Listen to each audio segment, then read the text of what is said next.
Ternyata tidak hanya di satu daerah ada tercatat 6 klaster baru. Ini karena sekolah tatap muka sudah mulai dibuka. Ada klaster sekolah Tulung Agung, klaster sekolah Kalimantan Barat, kemudian klaster sekolah Tegal, klaster sekolah Sumedang, klaster sekolah Pati, dan juga Balikpapan. Lantas apa upaya yang akan diambil?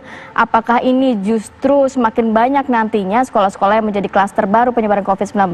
Kami sudah terhubung dengan 3 narasumber. Sudah ada Dr. Harrison, ini Kadis Kesehatan Pemprov Kalimantan Barat, kemudian juga ada Galih Nusantoro, juru bicara Satgas COVID-19 Kabupaten Tulung Agung, dan juga ada Tri Yunis Miko, ini epidemiologi UI. Selamat pagi Bapak-Bapak.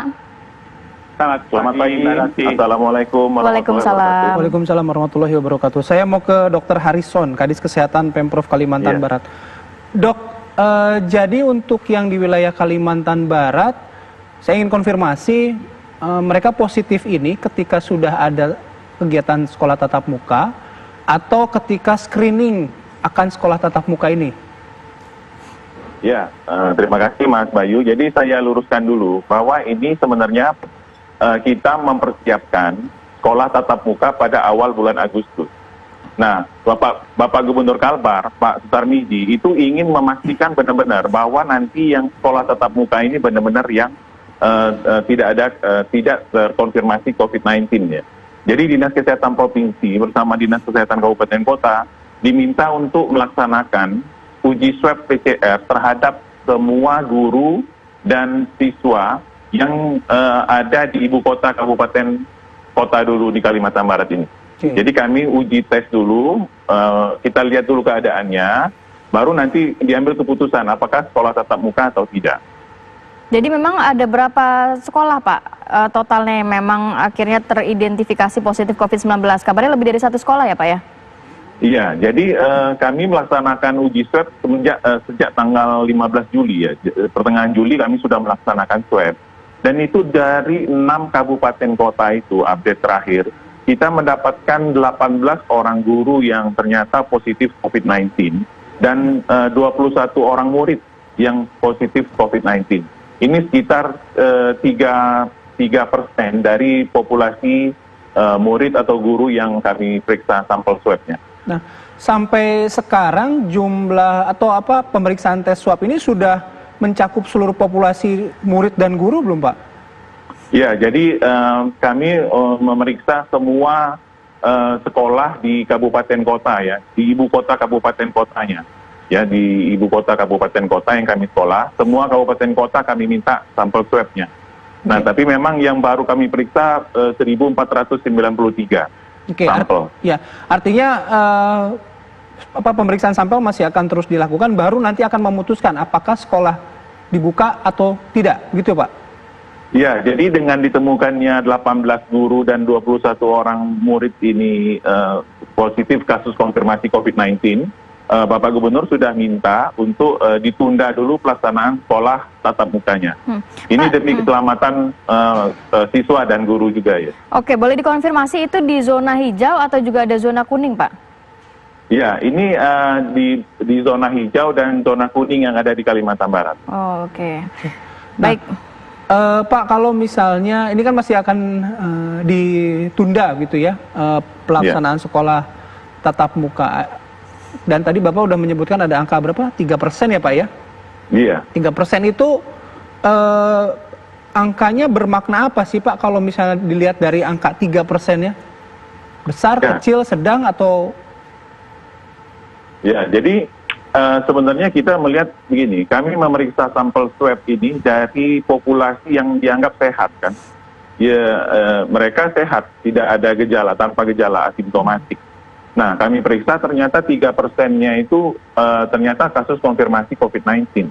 Berarti di luar sana, di masyarakat, itu sekitar angka 3% itu di beberapa daerah di Kalbar ini ada kasus konfirmasi COVID-19 yang mereka melakukan aktivitas di luar rumah. Oke. Nah, dari 3% yang tadi ya ada siswa dan juga guru, tapi kan mungkin jadi pekerjaan tambahan ketika harus men-tracing mereka-mereka yang kontak dengan 3% ini, Pak. Iya, jadi Dinas Kesehatan tetap men-tracing keluarganya yang positif ya, termasuk nanti kita cari lagi kalau mereka kontak kepada siapa saja. Baik, Pak Dokter Harrison, saya bergeser dulu ke narasumber lain. Ini Pak Gali. Pak Gali, kalau untuk di Tulungagung sendiri, memang juga kabarnya sudah ada yang tercatat pasien positif ya, begitu ya? Oh, Pak Kasio Rohmat Pak ya? Kasio Rohmat, iya. Pak, ini tercatat memang Pak, kalau misalnya memang di Tulungagung ini sudah ada yang positif, khususnya di klaster sekolah. Kemudian sejauh ini data yang dimiliki Anda seperti apa, Pak? Jadi sambil meluruskan ini ya, bahwa ini bukan sekolah yang sudah dibuka untuk tatap muka.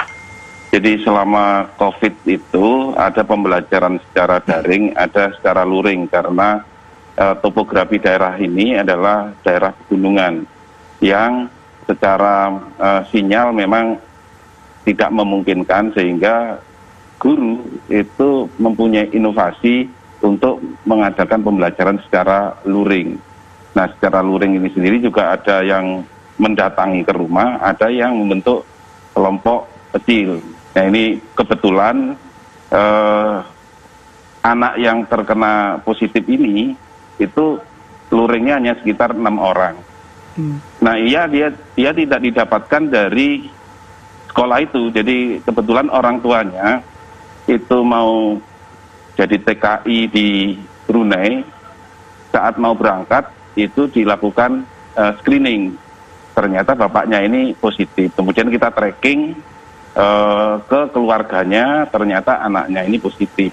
Nah, kita khawatir grupnya ini terkena. Baik. Kemudian kita swab semua ini dan ternyata negatif gitu. Pak Kasil, ini mungkin boleh diinformasikan juga ya. Tadi kan ada sistem melalui daring dan juga luring. Daring itu dalam arti secara online.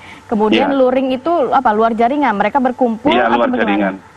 Ya, jadi ada dua macam. Ada gurunya yang mendatangi ke rumah, ada yang membentuk kelompok kecil. Tapi tidak di sekolah. Ini di rumah warga atau di balai RT atau di RW dan lain sebagainya gitu. Jadi ini kebetulan kelompok ini terdiri dari 6 anak. Jadi begitu. Artinya berarti yang terkonfirmasi kalau dari anak itu baru satu, Pak ya? Hanya ada satu, kemudian kita tracing semua anggota, termasuk gurunya, termasuk siswanya. Yang lain itu ternyata negatif. Jadi berarti pembelajaran luring selama ini di sana itu sudah mengikuti protokol kesehatan, karena terbukti bahwa meskipun ada satu anak yang positif itu tidak menularkan kepada teman-teman yang lain. Iya, itu kan tapi baru dari satu kelompok belajar nih, Pak. Iya. Nah, bagaimana dengan kelompok belajar lainnya, Pak? Nah, makanya itu ini kan kalau untuk ke anak-anak yang masih SD ini masih belum kita perkenankan untuk buka sekolah dengan tatap muka. Sementara ini yang SMP SMA ini pada 18 Agustus nanti akan dibuka. Nah, ini kita sedang mengupayakan untuk melakukan screening di sekolah-sekolah yang mau dibuka itu sebagai antisipasi. Screeningnya dalam arti juga ada swab test begitu, Pak? Iya, kita akan melakukan testing yang jelas. Ini hari ini juga kita akan melakukan upaya-upaya itu untuk agar nanti tanggal 18 kalau memang masuk anak-anak ini aman. Tapi yang jelas untuk SD masih belum diperkenankan untuk buka. Berapa rencananya sekolah yang akan buka kalau nanti sudah melewati screening di tanggal 18? Sementara ini yang masuk untuk mengajukan itu ada 18 sekolahan. Tapi nanti berkembang sesuai dengan ini. Jadi Dinas Kesehatan melakukan asesmen awal kepada sekolah-sekolah yang mau buka dan tatap muka, terutama yang untuk SMP dan SMA. Oke, baik. Nanti kita akan berbincang dengan epidemiolog, dengan Dr. Miko, tapi kita harus jeda terlebih dahulu. Kami akan kembali sesaat lagi.